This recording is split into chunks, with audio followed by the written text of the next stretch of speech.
létt eitt jafntefli gegn Kortryggjum, svona fyrstu viðbrögð?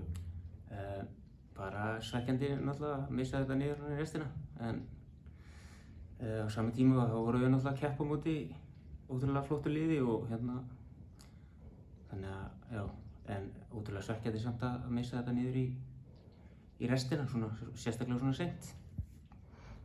Já, þessi leikur sérstaklega kannski fyrir því, orðinn leikjahæsti leikmaður í sögu Fjölnis. Hvernig finnst þið það?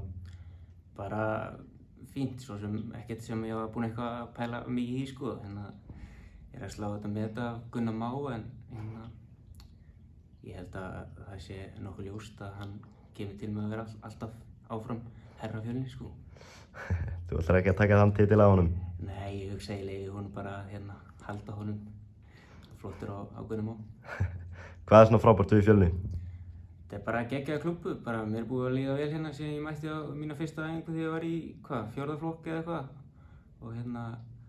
Og bara ég hef ekki náð að slíta tenginguna. Bara allir í kringum félagið og þjálfarteymið og leikmennirnir, allir þessi leikmenn sem ég er búinn að spila með í gegnum tíðina.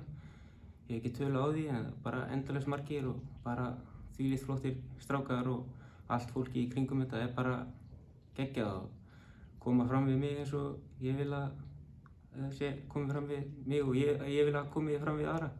Þannig að bara geggjað sko. Það er frábært, takk hérlega. Takk.